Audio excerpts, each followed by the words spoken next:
Well, I just wanted to thank you for last year here. You gave me some wonderful words, or Abraham did, and it's changed my life. It's been great. I've not ever heard you talk about like walk-ins and this type of thing. And my question comes from a very long time ago, and I haven't thought about it much through the years, but when I was 15, I had a near-death or a death experience. I'm not really sure which. I wondered if that's something. What humans usually mean when they talk about walk-ins, humans have this picture of a clump of flesh that is human, and then a clump of non-physical energy that's angel or soul. And the clump of energy being assigned to the clump of flesh, you think you're sitting here in clumps because you're in your separate bodies, and we say it's not like that. It's a stream of consciousness. It's not a clump that's assigned. You have access to infinite intelligence, you see. And while the personality that you know as you certainly is the focal point, you have access to so much more non-physical energy than just a clump that you might call your soul. So you might say that in this moment, Abraham has walked into Esther. As you sat here, you were a little confused about who you're talking to. You said, thank you for coming, and thank Abraham too. In other words, and we understand, we look so much alike.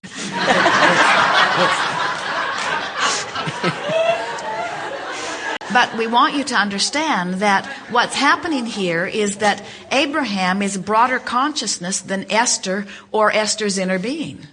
Abraham is a stream of consciousness that is being summoned through. And when you think in literal terms of what is meant by walk-in, certainly that must be same. Jerry had an experience many years ago where something was happening in his personal life that he was fixated on that had him all but pinched off from life force itself. He was getting dimmer and sadder and more uncomfortable in his life experience, and received one final telephone call that sort of put the nail in the coffin, so to speak, where it was clear that things were not going in the direction that he wanted them to go. And he had a sort of an awakening where he realized that he was not going to be able to get them to do what he needed them to do in order for him to feel better. And he finally just gave it up. He remembers walking right out into the streets of Spokane and looking up on a snowy day with snow falling on his face and announcing to the universe, I give up. And in his moment of truly meaning that he wasn't going to try that anymore, he, in one fell swoop, he didn't know it then, released his resistance. And all of the well-being that he had been longing for and wishing for and hoping for came rushing in. Now, if you had known him then and had seen the difference in the way he was right before that and the way he was right after that, would have announced a walk-in. Meaning his old black soul went somewhere else and a bright new shiny soul entered him. And anybody that saw him would say that's pretty much what it looked like. Because he went from ornery and pessimistic and sarcastic and cynical and having a fight with somebody nearly every day to feeling that everything was all right, that the world was a wonderful place, that all was well-being, that everything was in its right place.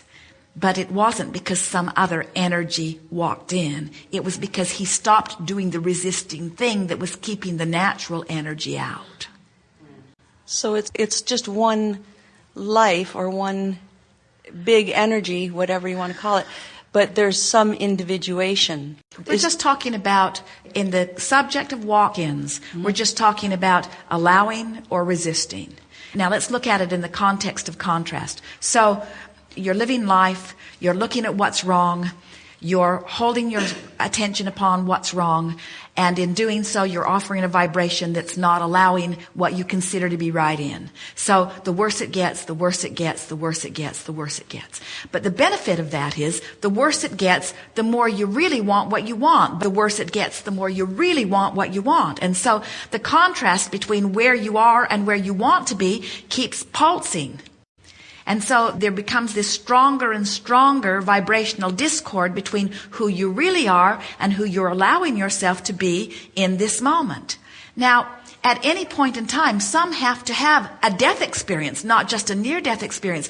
Some have to release altogether. In other words, some say, I give up, and they really mean it. They get run over by a truck, and they release their care about this experience at all. And in that moment, they reemerge into non-physical. Mm-hmm. So someone who takes the death experience as the way of releasing resistance and reemerging back into pure positive energy, that's one way. Jerry released resistance under rather stark conditions, really because he had no other choice. If he was going to continue to survive at all, he had to give up on this course of action because he couldn't make it work out the way he wanted to at all. And so everything that we're teaching here is about you deciding how much grief you're willing to put yourself through before you take the path of least resistance. And we're encouraging not very much grief. We're encouraging taking the path of least resistance really early on. If someone says, I don't want to be with you, we'd say, okay, and we'd go find someplace else to be. We're not kidding you. We would not put up with any grief. So it's not important, or the semantics or the concepts really aren't important. It's just that we are this spirit or eternal being, whatever form we take. Good way of saying it. So you are pure positive energy, and you have the option in every moment in your physical human stance to allow a fullness of who you really are to flow, or to pinch some of it off. And you can tell by the way you feel which of those you're doing. And it's a sort of graduated thing. We don't know anyone who's always in a place of pure positive energy.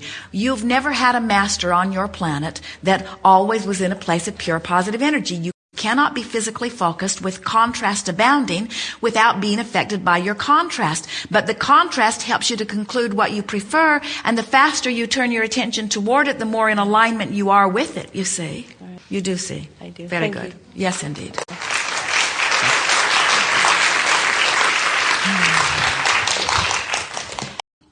So the art of allowing is about finally, once and for all, understanding that it's vibrational, understanding that this is a universe based on inclusion, not exclusion. When you see something you want, you say yes to it, and you include it in your vibration. When you see something you don't want, and you say no to it, you include it in your vibration. So you get all these things you want in your vibration and all these things you don't want in your vibration, but most of you, what's in your vibration is what you are now observing. So if you see something that's good, you feel good. If you see something that's bad, you feel bad. And you don't exercise your power to feel the way you choose to feel because you believe so much in reality. And we say reality doesn't mean diddly squat. It's just the sum of what somebody thought. It's really not worth getting all worked up about. It's really not worth giving your undying attention to. And it's certainly not worth writing down and remembering and regurgitating in your vibration and carrying on from generation to generation unless it's something you really, really like.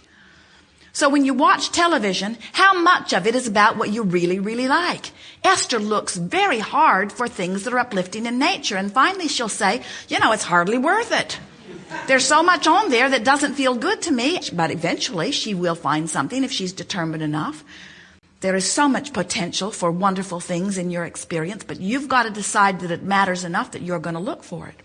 So if you've got friends to call and some of them are always complaining and some of them aren't, which ones do you think it's prudent to call?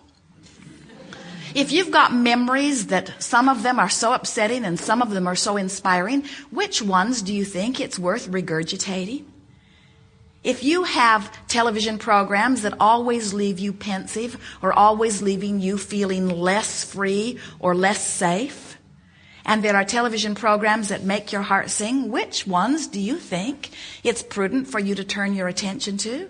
If we were standing in your physical shoes, we'd be sifting through the data of reality for the good stuff. And we would activate the good feeling stuff so frequently that then what happens is law of attraction begins sending you more of that. Jerry and Esther have a friend who has a new TiVo, a recording device on their television that seems to learn what they like to see.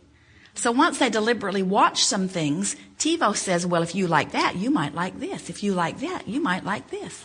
If you like that, you might like this. And that is essentially the way law of attraction works. When you give your attention to something quite a bit, then the universe is saying to you, if you like that, then you might like this. If you don't like that, then you won't like this either. Oh, you're worried about that? Well, how about that? Oh, you're worried about that? Well, how about that?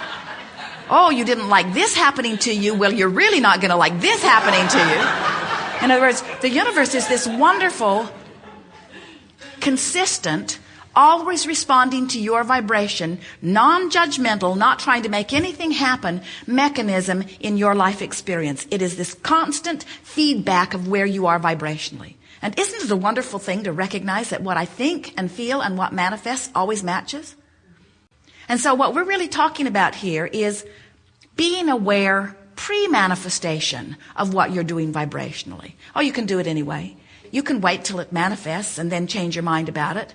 But it's harder for most of you, once something manifests, to take your attention from it because you're such realists. Realityists.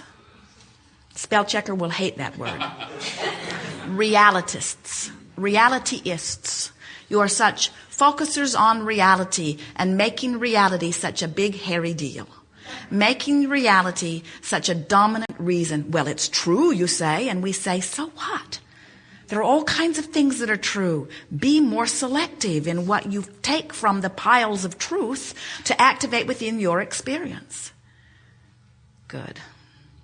We want you to notice that the well-being is huge in proportion with the not well-being. And when you start beating the drum of that, you will become one who thrives under any and all conditions. You will be one who moves around in a bubble where well-being is yours everywhere you go. But when you become an activist who believes that you have to stir up the trouble and make it big in order to get someone to listen to the trouble, we say, you are the one that is first and foremost listening to the trouble, and you are the one who is activating trouble in your vibration, and you cannot maintain consistent well-being while you're activating trouble. And many of you say, but Abraham, I cannot thrive while others are not thriving. I have to do something about it. And we say, well, you can't get sick enough to help sick people get well. You can't get poor enough to help poor people have money. If you don't have something to give, and the only thing you ever have to give is your connection to source energy, then you're of no value to any. So how is it that you've been made to feel that it is inappropriate for you to thrive when somebody somewhere isn't thriving?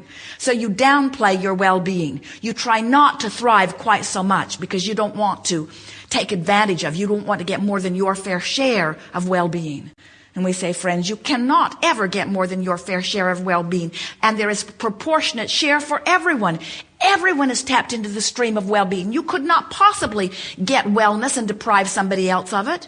You never say, oh, I've been well for so long, I think I'll be sick for the next decade, and allow somebody who didn't have an opportunity to be well to be well. You know, that's silly. You don't equate their wellness or their sickness with your own. You don't think that there's a wellness pool and you're sucking up more than your fair share. But you tend to do that with money. You tend to do that with land. You don't do it with clarity so much. You don't say, oh, I think I'll be confused this week. I have a coworker who's been so confused. I think I will give my clarity up to her. I give you my clarity. I'm going to be stupid this week.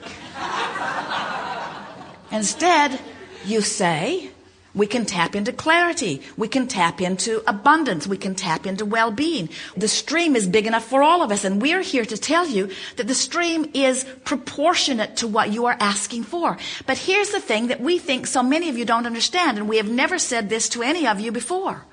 Your desire, as you are moving through contrast, is launching rockets of desire, which is making the stream bigger. The stream is born out of your desire. And the stream is huge in comparison with what you're letting in. That's what we mean by this vibrational escrow. There is so much abundance and so much wellness. Do you know that there are solutions to problems that haven't even manifested in your experience yet in the offing? Right on the heels of every problem that you're going to live, which you don't have to live, by the way. You could adjust your vibration, but the way it's looking, you're going to get plenty of them. So you've been lining up problems, but right on the heels of every one of those problems is a solution. Do you realize you could shorten the gap so much between the problem and the solution that you wouldn't even have to live the problem? You see what we're getting at? When you understand how ahead of everything this source energy is and this vibrational escrow, then you begin to believe in your well-being. But if you get oriented to believe that there is some virtue in suffering, or that you shouldn't experience well-being because you know somebody who isn't, or you just love them so much that they've got your undivided attention and now you've brought yourself to feeling as bad as they do, then you're holding yourself in vibrational resistance to the well-being that should be yours.